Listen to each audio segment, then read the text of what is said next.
Hey there everybody, it's Jenny and I am back to share with you how I planned this week in my medium-sized passion planner, which is the equivalent of a classic size happy planner. Now I'm using these printables from Traci, and before you exit, let me tell you how easy it is.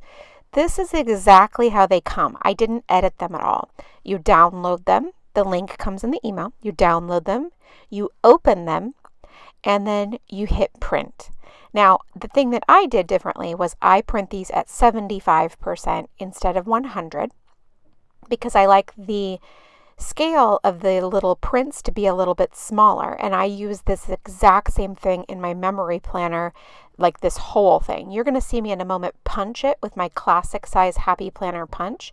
However, I personally prefer to use this punch right here and just scale it down a little bit for this medium size passion planner because it's a little bit better size, and I am still trying to get a lot of lists and those types of things in my planner. So you can see right there, the boxes are still a tiny bit bigger. And again, that makes sense, right? Because I'm saying that these fit really well in the big happy planner. So all I'm doing is trimming this down so that I can punch these also, because, getting close enough to the edge for that punch. But it is so easy to use printables like this, and you get them almost immediately from when you purchase them. And so it is totally instant gratification. I started out by using presentation paper, but I have since switched to a Hammermill 32-pound printer paper, and I can link it up in the description below for the paper that I use. I love it. It keeps it nice and thin so you don't add too much bulk to the planner. It's really inexpensive and the colors look amazing. Now, I do sometimes use cardstock also, especially for my scrapbook stuff, but in my planner, I love using this 32-pound paper. So it's really copy paper, but it's great. Now I am trimming off the excess from these. I do the exact same thing with these die cuts also. I'm having some trouble with my silhouette. It is not probably a problem with my silhouette, and it's definitely not with the files. However, it's just not working. And I know this is common because I found YouTube tutorials and I talked to people online. But anyway, I'm just cutting them by hand. And Traci also includes files to cut by hand. So you can do that too. So I am going to start with my decor and put this little cluster over in the left-hand corner, a box, and then the Santa wearing the mask on top of it. I mean, come on, that's adorable, right? Now I'm thinking that I want to add this little snow globe right there, but I decide in the end not to use the snow globe, and I'm going to use something else instead. But I love the snow globe, and so my guess is that I'll probably include it at some point during the week when I have some extra white space because it's really cute. Now I'm loving these trees. They're super adorable. And I just need to trim off the little lines because, again, Traci includes the lines so you know where to cut them. And then also it's great for when you are cutting it with your die cut machine.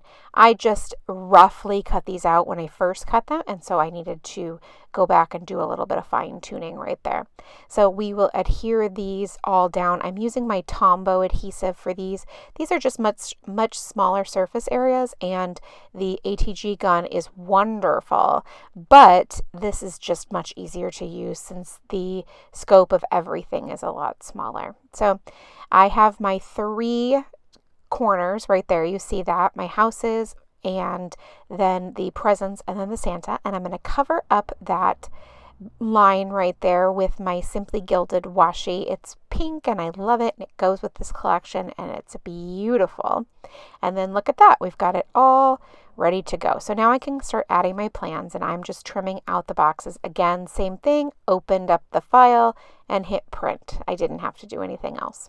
So again, if my silhouette and I were friends, I would be able to just print and cut them on my silhouette. But we are currently not friends, so I am currently not doing that. But Anyway, that box in the upper left-hand corner is for my meal planning. It has 7 lines, so I'm able to write the main dish for dinner every night of the week, and that works out great for me. Obviously, things can switch around or that kind of stuff, but I like to start with an idea.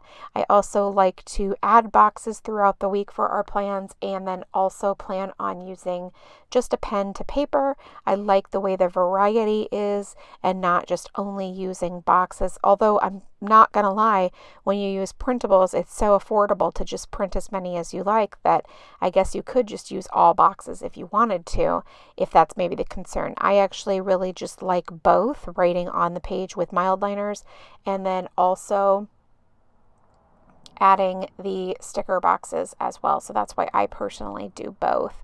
But normally it's not quite so difficult, but obviously we've already talked about me and my silhouette. So I'm just adding the boxes, going through, adding adhesive, and adding those as we go through. I generally know what size box I need by whatever activity I'm making note of. I do keep track of my middle son's work schedule in my planner, not because I have to and I don't have to remind him to go to work or anything like that. He definitely takes care of that. I just like to mentally know, okay, he's at work this afternoon, and it also helps for the meal planning and things like that if I need to save dinner for him or that kind of thing. So I do include his work schedule. If I got to the point where there was too much stuff going on in my planner, I could totally not include that, or I could add just it like I do the meal planning somewhere else as well. So for now, this works. In the future, who knows if this will work or not. So I'm using a gray mild liner this week. It totally matches with this layout because there are some grays in it. And then I also don't have a better mild liner that matches. I do have a red. There is a sort of red mild liner. I'm not sure it matches well enough to not sort of irritate me. Actually, who am I kidding? It probably wouldn't irritate me, but I love the gray mild liner and I feel like it doesn't get enough use, so here I am to use it because gray is not a typical highlighter color, I don't think, but I love that we have it. It's beautiful.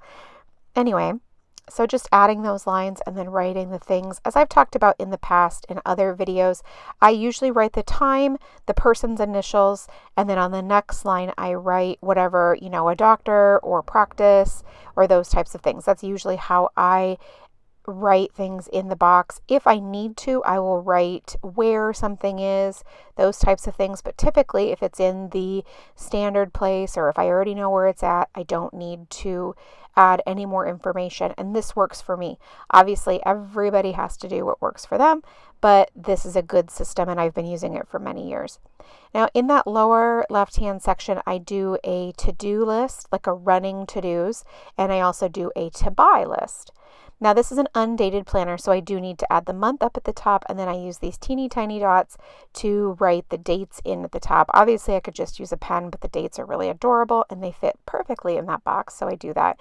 I bought an undated passion planner because I love the passion planner, and it's super cool, but I also really, really like switching around, and so I kind of find that it is easy to do that with an undated planner because I can always come back.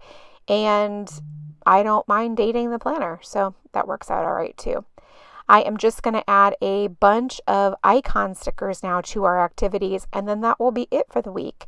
Thank you so much for stopping by. If you have any questions about printing printables or the Traci Reed Shop or anything else like that, please leave a comment in the box below. Or if you have anything else to say too, leave it in a comment box below, and I'll do my best to get back to you. Thanks so much, and make it a great day.